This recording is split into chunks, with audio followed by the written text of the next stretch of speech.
ኪዳነ ምሕረት እናቴ።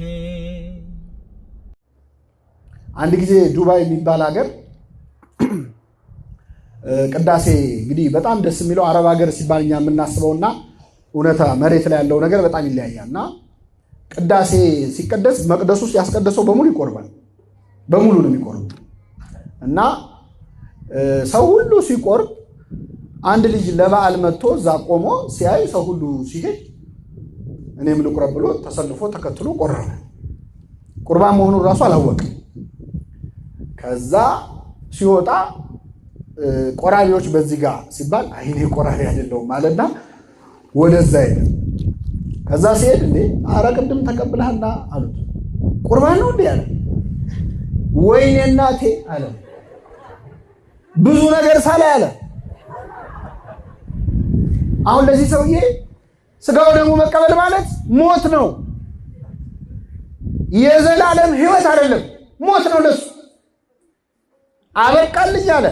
በስንት መከራ ተምሮ በስንት መከራ ተገስጾ እሱማ እኮ ስጋው ደግሞ ተቀብለሃል አሳድፈው ነው እንጂ ክርስትና ስትነሳ ተቀብለ የለ ወይ አብሮ ነው እኮ ያለው ብለን በስንት መከራ ጽናና። ከዚህ ብዙም እንኳን እንሻልኛ። የርቀት ትምህርት ላይ ችግር የለብንም። የርቀት ይሁን እንጂ ቤተክርስቲያን በርቀት አይደል? ብቻ ንስሐ ስጋው ደግሞ መቀበል ወደ መቅደሱ መቅረብ ያ ሲሆን ትምህርቱ አይስማማም። የእነዚህ ሰዎች እንግዲህ ችግር ይሄ ነበረ። ሐዋርያት ሁሉ ትምህርቱ እንዲስተካከል ሐሳብ አቀረቡ። ይገርማቸዋል። ጌታ ሆይ ይሄ የሚያስጨንቅ ንግግር ነው፣ ማን ሊሰማው ይችላል አሉ። ጥሩ ስትናገር ውለህ አሳና እንጀራ አበርክተህ አብልተህ ሰው ሁሉ ደስ ብሎ ሲከተል ውሎ መተህ ስጋዬን ብሉ ስትል ይሄ ያስጨንቃል። የቤተክርስቲያን ትምህርት ሁሌ ስለ ስጋ እንዲሆን የሚፈልግ ሰው፣ ሁሌ ስለ ምግብ፣ ሁሌ ስለ ችግር፣ ስለ ኑሮ ውድነት፣ ስለ ዓለም ላይ ስላለው ኪዮስ መበጥበጥ፣ ስለሱ ብቻ ተጽናንቶ ደስ ብሎት የፊል ጉድ ሙቪስ እንደሚባሉት አይደል? በቃ ሰው ደስ ብሎት መሄድ ያምረዋል። ስለ ንስሐ ስለ መግባት ስጋው ደግሞ ስለ መቀበል ሲሆን ግን ደስ አይለው እና ይሄ በቤተክርስቲያን ታሪክ የሚገርማችሁ ብዙ ሰው ተፈትኖበታል። መናፍቃንም ተነስተዋል እኮ ስጋዬን ብሉ ደሜን ጠጡ የሚለውን ነገር መቀበል አቅቷቸው አይ ስጋዬ ያለው ስጋዬ ለማለት አይደለም መታሰቢያ አድርጉ እንዲሁ እንደ ስጋዬ ቁጠሩት አላለም ክርስቶስ። ስጋዬን የሚበላ ደሜን የሚጠጣ የዘላለም ሕይወት አለው፣ ያልበላ ያልጠጣ ሕይወት የለውም። ሐዋርያት ያስጨንቃል ሲሉትም አይ እኔ እኮ ማለት የፈለኩት ስጋዬ ሳይሆን እንዲህ ለማለት ነው አላለም። አልተረጎመውም። ትርጉም ያለው ይሆን ይተረጉመው ነበር። ለዓለም የምሰጠው እንጀራ ስጋዬ ነው አለ ክርስቶስ። አይስተባበልም። ማንም ሊጨንቀው ይችላል። ስጋዬን ብሉ ደሜን ጠጡ አለ። ሐሙስ ዕለትም ሐዋርያቱን ሰብስቦ እንካችሁ ብሉ ይህ ምኔ ነው። ከኔ ጋር ናችሁ? እንካችሁ ብሉ ይህ ምኔ ነው፣ ስጋዬ ነው። ትርጉም ያለው ይሆን ይተረጉመው ነበር ክርስቶስ። ስጋዬ ያለው አማናዊ ስጋው ደሙ ነው። ሁላችንን ለስጋው ደሙ ያብቃል። ሕይወት የሚገኝበትን ትምህርት የማይታገሱበት ዘመን ይመጣል ይላል ቅዱስ ጳውሎስ ለክርስትና ልጁ ለጢሞቴዎስ። አንተ አስተምር፣ ምከር፣ ዝለፍ ይለውና ሕይወት የሚገኝበትን ትምህርት የማይታገሱበት ዘመን ይመጣል። ምዕመናን ጆሮዎቻቸውን የሚያሳክክ ስለሆነ እንደገዛ ምኞታቸው አስተማሪዎችን ለራሳቸው ያከማቻሉ። የሚፈልጉትን አይነት ትምህርት ከሆነ ይሰማሉ። ወደ እነሱ ሕይወት ዞር ሲል ግን ደስ አይላቸው። ትምህርቱን ወደው ይሰማሉ። እንደ ሄሮድስ ይገርማቸዋል። የመጥምቁ ዮሐንስን ትምህርት በጣም ይወድ ነበረ። እንደው ምን ይላል ማርቆስ ወንጌል ምዕራፍ 6 ላይ ከቁጥር 20 እርሱም ሰምቶ በብዙ ነገር ያመነታ ነበር፣ ዮሐንስንም በደስታ ይሰማው ነበር ይላል። በምን ይሰማው ነበር? በደስታ። መጨረሻ ላይ ዮሐንስን አንገቱን አስቀልቶ ያስገደለው ማን ነው? ሄሮድስ። ለምን? ወደ ሕይወቱ መጣበታ። የወንድምህን ሚስት ማግባት አትችልም፣ ይሄ አይፈቀድም፣ ሕግ አይደለም ሲለው ይወደዋል ስብከቱን እኮ። ወደ እሱ ሕይወት ሲመጣ ግን ደስ አላለው። ብዙ ሰዎች ወንጌል መስማት ይፈልጋሉ፣ የእነሱን ሕይወት የሚነካ ነገር ሲሆን ግን ደስ አይላቸው። ስለዚህ መጀመሪያው እንደ ክርስቲያን በጣም የሚጎዳን ተምረን እንዳልተማረ የሚያደርገን ትምህርት መምረጥ ነው። እግዚአብሔር ከዚህ ይሰውረን። ሁለተኛው መምህር መምረጥ ነው። አስተማሪ ያለ ገደብ ማድነቅ። እቺን ቃል እስቲ አብራችሁ ይበሉ። አስተማሪ ያለ ገደብ ማድነቅ። በመጀመሪያ መምህራን በቤተ ክርስቲያን የሚሰብኩን የሚያስተምሩን መምህራን ሁሉም ሰው የሚያስተምረው በጸጋው ነው አይደል? ነው። ስለዚህ እግዚአብሔር ለእያንዳንዱ እንዳካፈለው መጠን ነው የሚያገለግለው። ለአንዱ የመዘመር ጸጋ ይሰጠዋል፣ ለአንዱ የማስተማር ጸጋ ይሰጠዋል፣ ለአንዱ የመቀደስ ይሰጠዋል። የጸጋ ስጦታ ልዩ ልዩ ነው፣ መንፈስ ቅዱስ ግን አንድ ነው የሚለው።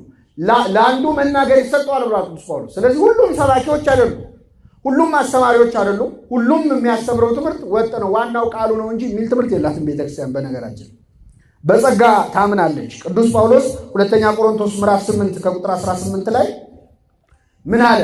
ስለ ወንጌል ስብከት በአብያተ ክርስቲያናት ሁሉ የተመሰገነውን ወንድም እንልካለን አለ።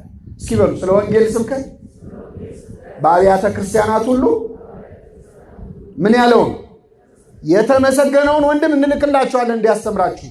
ስለዚህ በወንጌል ስብከታቸው በአብያተ ክርስቲያናት ሁሉ የተመሰገኑ ሰባኪያን ሊኖሩ ይችላሉ። ጨርሶ የስብከት ጸጋ የለም፣ ሁሉም ሰው እኩል ያስተምር እያልን ያስፈልጋል። መምህራንን መውደድ ማክበር ያስፈልጋል። ይህንን አንክድም። ቅዱስ ዮሐንስ አፈወርቅ የተሰኘው በስብከቱ ነው። ምን ይላል? ጸጋ የሌለው የማስተማር ጸጋ የሌለው ሰው ቢያስተምርም ህዝቡን አይጠቅምም። መንፈሳዊ እንኳን ቢሆን ጸጋው ከሌለው ግን ሊጠቅም አይችልም ብሎ ደግሞ ውዳሴ ከንቱ ሚሻ መምህር ከሆነ ደግሞ ጸጋው ኖሮትም ለህዝቡ ሊጠቅም አይችልም። ያው ናቸው። ጸጋ የሌለው መምህርና ጸጋ ኖሮት ውዳሴ የሚፈልግ መምህር አንድ ናቸው ይላል ቅዱስ ዮሐንስ አፈወርቅ። ስለዚህ መምህራንን መውደድ ማክበር፣ ትምህርታቸውን መስማት፣ እግዚአብሔር በእነሱ በኩል ይናገራል ማለት አይከለከልም። ችግሩ ምንድን ነው? ከገደብ በላይ ማድነቅ ሲመጣ ነው። አንዳንድ ሰው እኔ ከመምህር ገሌ ይቅርታ አድርጉልኝ ይላል። መጀመሪያ ይቅርታ አድርጉልኝ ከመምህር ገሌ ትምህርት ውጭ በፍጹም አይስማማኝ፣ እኔ በሱ ነው እግዚአብሔር ብዙ ነገር እኔ ያስተካከለው ይላል። ይሄ በጣም የተሳሳተ ነገር ነው። እንዲህ ማለት ምን ማለት መሰላችሁ? ለምሳሌ አንድ ሰው አይኑን ታመመ፣ ሐኪም ቤት ሄደ። የምን ሐኪም ነው የሚያክመው? አከመው፣ ዳነ፣ አይኑ በራ። የታመመው ተወው። በሌላ ቀን ጨጓራውን አመመው። ጨጓራውን ሲያመው ይቅርታ አድርጉልኝ እኔ ከዶክተር የአይን ሐኪሙ ማለት ከሱ ውጭ ሌላ ሐኪም ይባላል? የጨጓራ ሐኪም አለ፣ የአይን ሐኪም አለ።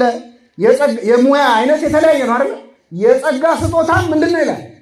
ልዩ ልዩ ነው።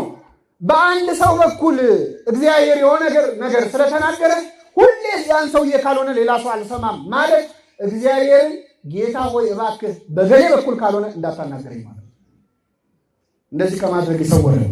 የኛ ብቻ ችግር እንዳይመስላችሁ። ቅዱስ ጳውሎስ በነበረበት ዘመን የቆሮንቶስ ምዕመናንም ችግር ነበር። አንደኛ ቆሮንቶስ ምዕራፍ 3 ቁጥር 4 ላይ በጣም አስቸግረው ነበረ።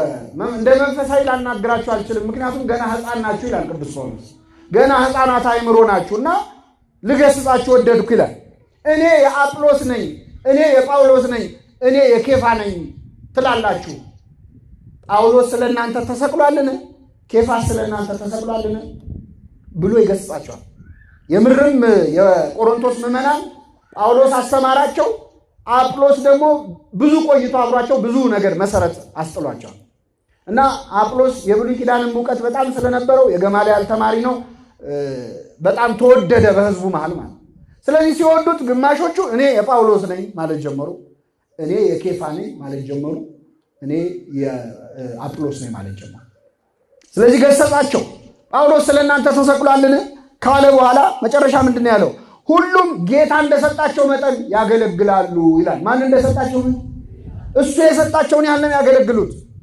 እኔ ተከልኩ፣ አጵሎስ አጠጣ፣ እግዚአብሔር ያሳድግ ነበር ይላል። እኔ ተከልኩ፣ የወንጌል ተክል እኔ መጥቼ ተከልኩባቸው፣ አስተማርኳቸው። አጵሎስ ያጠጣ ነበር፣ ይንከባከብ ነበረ። እግዚአብሔር ግን ምን ይል ነበረ? ያሳድግ። የተማርነውንም የሚያሳድግልን እንድናፈራ የሚያደርገን ማን ነው? እግዚአብሔር ነው። እና አንዳንዴ መምህራንን መውደድ ከልክ ያልፍና ከሱ ውጭ ሌላ ሰው አልሰማም የማለት መጥምቁ ዮሐንስ ነው የገጥሞት ነበር። የመጥምቁ ዮሐንስ ደግሞ በጣም ይገርማል። በጣም ወደዱትና አንተ ክርስቶስ ነህ አሉት። በጣም ወደውት አንተ ክርስቶስ ነህ፣ ሌላ መሲህ አይመጣም፣ አንተ ነህ አሉት። መሰከረ፣ አልካደምም ይላል። መሰከረ፣ አልካደ። እኔ ክርስቶስ አይደለሁም ብያቸዋለሁ። ከኔ በኋላ የሚመጣው እኔ በውሃን የማጠምቀው እሱ በእሳትና በውሃ በመንፈስ ያጠምቃቸዋል ካለ በኋላ ተጎንብሼ የጫማውን ጠፍር እፈታ ዘንድ ምን አይለኝም አይገባኝም። እኔ እንኳን እሱን ልሆን እኔ ክርስቶስን ልሆን። እንደውም ወንጌላውያኑ ተከፋፍለው ነው የጻፉት። አንደኛ ወንጌል ላይ ምን ይላል? የጫማውን ጠፍር እፈታ ዘንድ ይላል። ሌላኛው ወንጌል ምን ይላል? ተጎንብሼ የጫማውን ጠፍር እፈታ ዘንድ ይላል። ሌላኛው ወንጌል ደግሞ ጫማውን እሸከም ዘንድ ይላል። ወንጌላውያኑ ተከፋፍለው የጻፉት የዮሐንስን ትትና ነው። የአንድን ሰው ጫማ ለመሸከም እኔ ከቆምኩበት መጀመሪያ ምንድነው ማድረግ ያለ? መልሱልኝ። ማጎንበስ። ከዛስ ጫማው ምን ማድረግ? ከዛስ መሸከም። አውልቄ መሸከም አይደለም። ስለዚህ ዮሐንስ የክርስቶስን ጫማ መሸከም አይገባኝም ሊል ፈለገና ኧረ የምን መሸከም? ጫማውን ለመሸከም እንኳን የጫማውን ጠፍር ምን ማድረግ? ኧረ የምን መፍታት? ለመፍታት እንኳን ምን ማለት? ማጎንበስ አይገባኝም። እውነተኛ መምህር ማለት ይሄ ነው። እንደውም አንድ ጊዜ ተበሳጩና የመጥምቁ ዮሐንስ ተማሪዎች ክርስቶስን ከሰሱት ይላል። የክርስቶስ ተማሪዎች እየበዙ የዮሐንስ ተማሪዎች እያነሱ መጡ። ሲመጡ ምን አሉት? መምህር ሆይ አሉት የዮሐንስ ተማሪዎች፣ ያ በዮርዳኖስ ማዶ ያጠመከው አሉ። ያ የሚሉት ማንን ነው? ስሙን እንኳን አልጠሩም እኮ። ያ ዝኩ ቃለ ጸብዶ ይላል። ያ በዮርዳኖስ ያጠመከው ሕዝብ እየሰበሰበ ያስተምራል አሉት። ምን አለ መጥምቁ ዮሐንስ? ሙሽራይቱ ያለችው እርሱ ሙሽራ ነው አለ። ቆሞ የሚሰማው ሚዜው በሙሽራው ድምፅ ደስ ይለዋል። ሙሽራይቱን ይዞ የመሄድ መብት ያለው ማን ነው? ሙሽራው ነው። ሚዜው ስራው ሙሽራና ሙሽራይቱ ምን ማድረግ ነው? ማገናኘት ነው ወይስ አብሮ ጫጉላ ሽርሽር ይሄዳል? ሚዜ አብሮ ጫጉላ ይሄዳል እንዴ? ማገናኘት። እኔ ሚዜ ነኝ አለ። ምዕመናን ሙሽራይቱ ናቸው። ቤተክርስቲያን ሙሽራይቱ ነች። ክርስቶስ ሙሽራው ነው። ሙሽራይቱ ያለችው እርሱ ሙሽራው ነው። እኔ ሚዜ ነኝ። እነሱን ካገናኘው በኋላ ደስታ የተፈጸመ እሱ ሊልቅ እኔ ላንስ ይገባኛል አለ። በረከቱ ይደርብን። ስለዚህ መምህራን ከመጠን በላይ ስንወዳቸው አንዳንዴ ከቤተ ክርስቲያን በላይ እናደርጋቸው። አሁን ክርስቶስ እንግዲህ እያስተማረ ስላልሆነ ከክርስቶስ በላይ ከማድረግ ከቤተ ክርስቲያን በላይ ማድረግ ይቀለናል ለእኛ። አንዳንዴ መምህር ገሌ ብለዋል እየተባለ ቅዱስ ሲኖዶስ የተናገረውን ሰዎች አይሰው፣ ቤተ ክርስቲያን የሰጠችውን መግለጫ አይሰው። እኔ መምህር ገሌ ብለዋል። የክርስቶስ አካል የሆነች ቤተ ክርስቲያን እየተናገረች መምህሩን ማስበለጥ። እስከ አምልኮም የገቡ ነበሩ። ሐዋርያት አንድ ቦታ ሄደው አስተማሩ። በጣም ሲያስተምሩ ታምር ሲፈጽሙ ህዝቡ ደስ አለውና ድስት አቀረበላቸው። ምን ሊያደርግ? መስዋዕት ሊሰዋ ለነሱ። ሐዋርያት ሮጠው አመለጡ ይላል። ወደ እግዚአብሔር ዞር ትሉ ዘንድ እንለምናችኋለን አሉ። ወደ ማን ዞር ትሉ ዘንድ? እኛን ትታችሁ ወደ እሱ ዞር በሉ ተውን እስኪሉ ድረስ ማለት እና እጅግም ጻድቃቱን እጅግም ደግሞ ኃጢአቱን እንደሚለው ጠቢቡ ሰሎሞን ከመጠን በላይ መምህራንን መውደድና ከልክ በላይ ከነሱ ውጭ ማንም አያስተምረኝም ማለት እጅግ በጣም በጣም እግዚአብሔርን የሚያሳዝን ነው። እንደዚህ ከመሆን ይሰውረን። ባይሆን መምህራንን መውደዳችን የሚታየው ትምህርታቸውን በመፈጸም ነው፣ ያስተማሩትን በማድረግ ነው። ቅዱስ ዮሐንስ አፈወርቅ ሲያስተምር ህዝቡ ያጨበጭባል። ልክ ትምህርቱን ሲጨርስ ያጨበጭብለታል።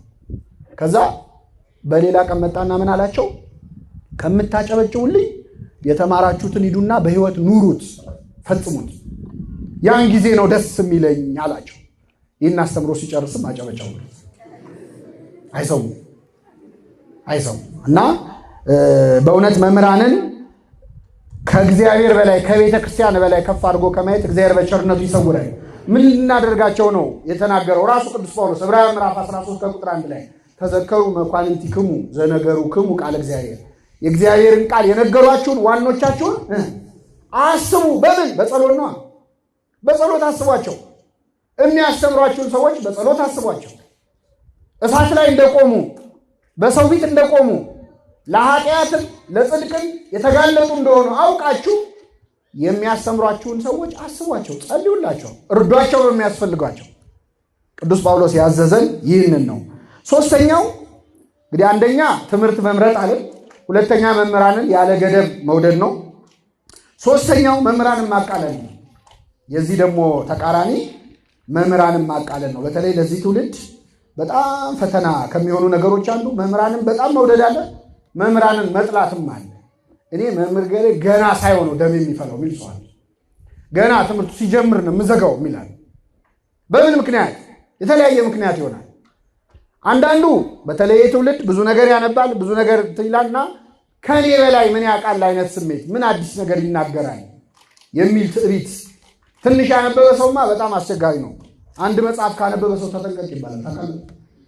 አይችልማ፣ በጣም አስቸጋሪ እና ትንሽ እውቀት ያለው ሰው በተለይ ይታበያል። ሲማር ራሱ ለማወቅ አይደለም የሚማረው፣ ለግምገማ ነው። የንግግር ጥበብ ግምገማ ነው። ቁጭ ብሎ ዳኛ ነው። ጢሙን እያበጠረ የሚማር ሰው አለ። በቃ ጥሩ ነው የዛሬው ይላል። እንደዚህ አይነት ፈተና ውስጥ ከመግባት እግዚአብሔር ይሰውራል። እና መምህራንም አቃለ ምን አውቃለሁ። እግዚአብሔርም እንዲህ አይነቱን ትዕቢተኛ ሰው ደግሞ የሚፈልገውን ነገር አይሰጠውም።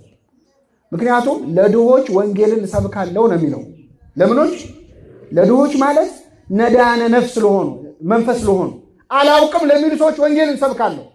ይሄ በስጋ በገንዘብ አይደለም፣ ድህነት ነፍሳቸውን ድሃ ያደረጉ ትሑታን እግዚአብሔር ምን ይናገረኝ ይሆን ብለው ልባቸውን ለከፈቱ ወንጌልን እሰብካለሁ ይላል ክርስቶስ። ለትዕቢተኞች ግን አይሰብክላቸው። ስለዚህ የምትማረው ትምህርትን በትህትና ካልተማርከው ከትምህርቱ ላይ 100 ችግር ሰምተህ ትሄዳለህ። ትዕቢተኛ ከሆንክ ትሑት ከሆንክ ግን ልብ ተነክቶ ተሰብሮበት ትሄዳለህ። እግዚአብሔር በፈለገው መስራት ይችላል አይደል?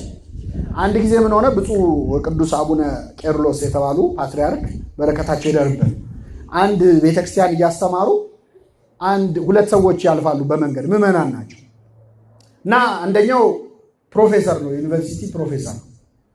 ሌላኛው ደግሞ እንዲሁ ቤተክርስቲያን የሚያዘወትር ሰው ነው እና ና እንግባና እንማር ሲለው አይ እኔ ከመሀይም ጳጳስ ምን አገኛለሁ አለ። እሱ ፕሮፌሰር ስለሆነ ንቆ ማለት ነው። ግድ የለም ብሎ የግድ ብሎ አስገባው። እኛ አባት እንግዲህ ቅዱስ አባት ናቸው፣ ብዙ ተአምራት ሁሉ እስከ መፈጸም የደረሱ እና አስተምረው ጨረሱ። ሲጨርሱ ዞረው ህዝቡን ማሳለም ጀመሩ እና ሲያሳልሙ እሱ ጋር ሲደርሱ ከመሀይም ጳጳስ ምን አገኛለሁ ብለህ መጣህ አሉት። መቅደስ ውስጥ እያስተማሩ በተሰጣቸው ጸጋ የተናገረውን ሰምተዋል። በረከታቸው ይደርብን።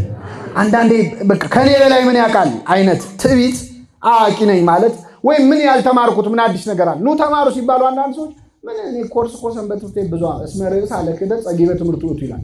ትምህርት በቃይ ማለት የክህደት መጨረሻው። አንድ ሰው በቃ አውቃለሁ መጽሐፍ ቅዱስን እኮ እኔ ከኦሪት ዘፍጥረት እስከ ዮሐንስ ራእይ በልቼዋለሁ የሚል ሰው አለ። እግዚአብሔር ያሳያችሁ። እንደዚህ የሚል ሰው አላወቀውም መጽሐፍ ቅዱስ። እያወቀው ስትመጣ እንደውም እያላወቀው የምትመጣ አምላክ ነው እግዚአብሔር። የበለጠ ስታነብ የበለጠ ስትማር ለካ እንዲህ ረቂቅ ነህ እያልክ የምታደንቀው እንጂ የምትታበይበት አምላክ አለ። እኛ ግን እውቀታችን ውስን ስለሆነ እንታበያለን። ልማር ካለ ግን ሰው አይደለም ከኔ አይነቱ ሰባኪ ቀርቶ ዝቅ ካለ ከዛም ከወረደ ሰው ከሰው ሳይሆን ከትልም የተማሩ አሉ። እነ ቅዱስ ያሬድ አይደል? ቅዱስ ያሬድ 7 ስትወጣ ስትወርድ አይቶ የተማረው ከምንድን ነው? ከትል። አሁን እኛ ብንሆን እንማራለን ከትል? በእርግጠኝነት በሆነ ነገር ወደታች አውርደ ጭፍልቅ ምንድነው 10 የምትመላለስብኝ ነው የምትለው። እሱ ግን ተማረ። ልብ ላለው ሰው ከትል ይማራል ለካ። በለዓም የተማረው ከአህያ ነው። ከአህያ እግዚአብሔር ያሳያል። እንዲሁም ተናግራ ማታውቅ አህያ እግዚአብሔር አናገራል። ምን ይላል ቅዱስ ጴጥሮስ ይህን ሲናገር? ቃል የሌለው አህያ በሰው ቃል ተናግሮ የነቢዩን እብደት አገደ።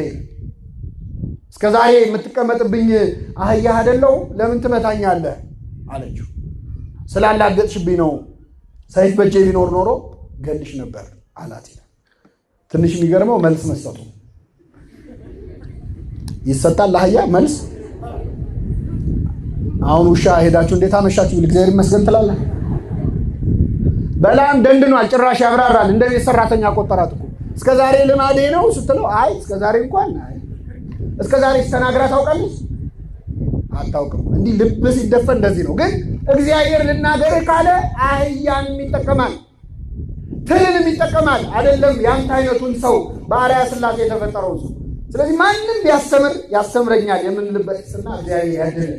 በእውቀት በእድሜ ከኛ ያነሰን ሰው መምህር ሊያደርግ ይችላል። ኢየሉጣን ለሰማዕትነት ያበቃት የ3 ዓመቱ ሕፃን ማን ነው? ቂርቆስ ነው። ሕፃን ነው።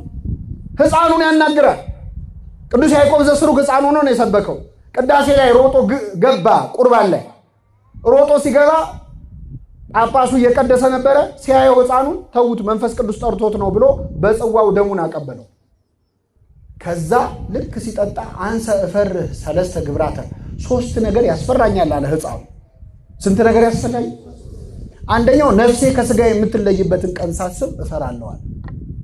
ሁለተኛው በእግዚአብሔር ዙፋን ፊት ለፍርድ የምቆምበትን ቀን ሳስብ እፈራለሁ። ሁለተኛው። ሶስተኛው ወደ ሲኦል ወርድ ይሆን ወደ ገነት ገባ ይሆን በግራ ቆም ይሆን በቀኝ ቆም ይሆን የሚለውን ሳስብ እፈራለሁ፣ ሶስቱ ነገር ያስፈራኛል አለ ሕፃኑ ያዕቆብ። ካህናቱ አለቀሱ። እግዚአብሔር በዚህ ሕፃን አድሮ ገሰጸን ነው ይላል።